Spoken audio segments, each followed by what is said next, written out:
My message to the losers: losers, look in the mirror. No? Well, maybe you should. Sorry. Well, that's my feeling. I want to talk about Whoopi Goldberg because I got so many texts this week because she attacked me the week before. Sure. So she was, everybody was like, oh, Bill, I get you're enjoying the karma. Stop saying that Whoopi Goldberg getting yanked from The View right after she attacked me on The View is karma. There's no such thing as karma. Sorry. Sorry, but life is random. The only word to describe it when a big game hunter gets trampled by an elephant and then eaten by lions is hilarious. And black people can't afford to indulge rich white people's need to endlessly flagellate themselves. They just want prices to go down and good jobs and the police when you call them.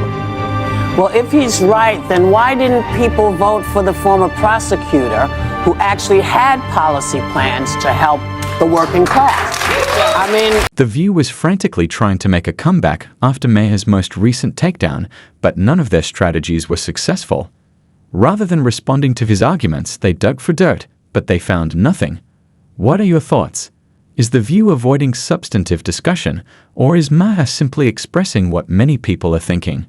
Please leave a comment below, and remember to like and subscribe. About the whole show, the winners, the losers. My message to the losers: losers, look in the mirror. No? Well, maybe you should. Sorry. Well, that's my feeling. Losers, look in the mirror, okay? You know, I mean, for months, Democrats have been saying, how is this even close? And they're right, it wasn't.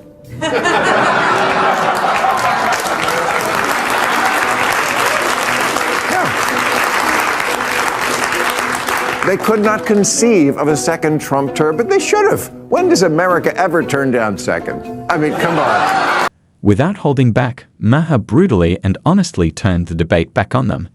Normally quick to interrupt, the co-hosts were briefly stunned. Even the normally supportive audience was hesitant to applaud. It was an uncommon instance of The View going on the defensive, demonstrating that their typical strategies just don't hold up when faced with reason and wit. What are your thoughts? Was Maher correct to criticize them? Leave your comments below. Now they won. Now they have reality they have to deal with. You know, we'll see what they do. See if they live up to their word. Trump says he's going to deport 12 million people. How are you going to get 12 million people back into Mexico? And today Trump said, I'm way ahead of you. Why do you think I left so many holes in the wall? Maher revealed the hypocrisy by showing how The View suppresses other viewpoints while promoting biased storylines. The fact that the co-hosts had no genuine counterargument when confronted with a problem was a significant moment. Additionally, when Maher turned the conversation on them, they became silent, which is evidence of their bias. Recall that Sonny was the one who first raised the topic, but they abruptly ran out of things to say when the discussion didn't go their way. What do you think? Was The View taken by surprise, or did Maher reveal a harsh reality? Leave your comments below. I saw Kamala was on Saturday Night Live, as the losing candidate often is. It worked so well for Hillary. Let's run that back. And it just made me think. I'm sure every single member of the Saturday Night Live cast was a Harris supporter. But what if one of them wasn't? What if one of those cast members was for Trump? Would they have felt comfortable saying so? I really don't think so. They would have had to keep it to themselves. That's not a good place for us to be. I remember when, and that happens even more on the left. And I remember when Elon Musk hosted, and this is well before he was a Trumper. This is 3 or 4 years. He was just the richest man in the world. And a number of the cast members on Saturday Night Live, they didn't want to deal with him. They didn't exactly boycott, but they made it plain. And I was thinking, really? You have Elon Musk on your show for a week.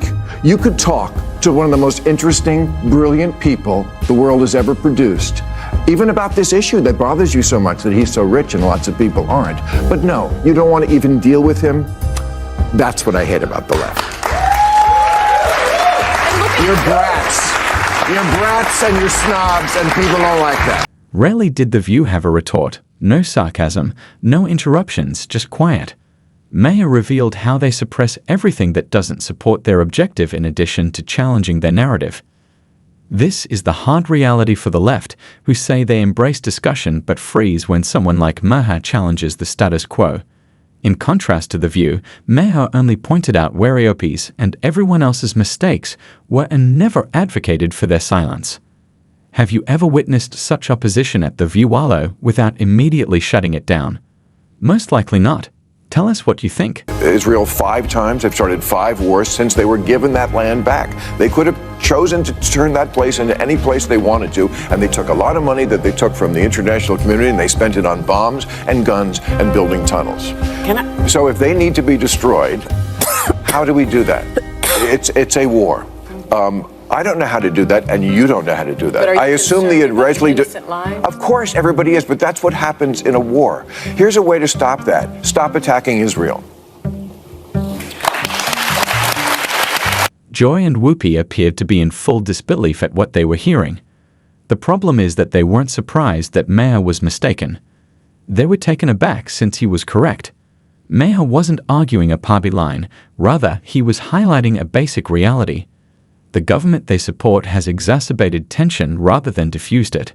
Nevertheless, they make fun of Trump when he advocates for peace. There is obvious hypocrisy. Let's now listen to Bill Maher's perspective on free speech, which The View purports to endorse, but only when it serves their agenda. Last week, Ira Glasser, former longtime head of the ACLU, talking about free speech. Whoopi Goldberg, who, by the way, I hope is still a friend, we can disagree with each other, should not be canceled or put off her show, as much as I totally disagree with her crazy statement. Free speech. She should be there. She shouldn't get a timeout.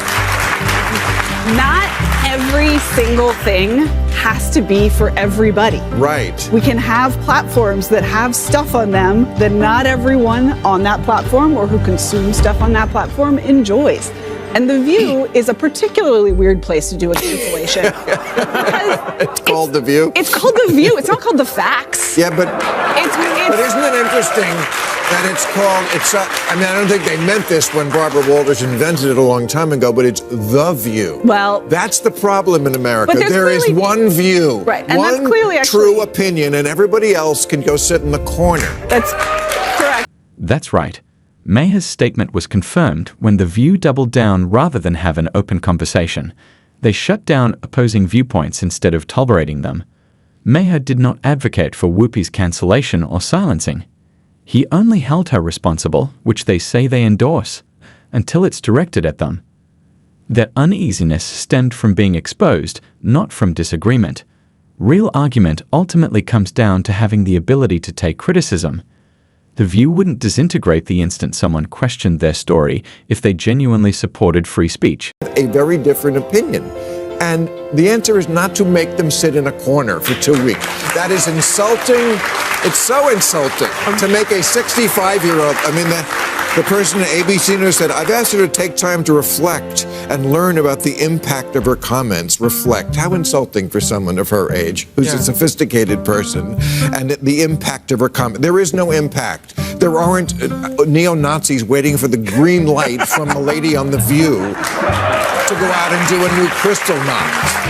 So right. And the whole point of free speech is we don't need free speech when we're right, when everyone agrees with us. We need free speech when we're wrong. We need free speech to make mistakes. We need free speech to say really unpopular things. And one of the reasons I'm always proud to come on this show, and I suspect you feel the same way, Catherine, is this is the only space left on television where people can speak freely and not be terrified, right? And you have, Rather of participating in genuine discussion, exactly The View silences disagreement.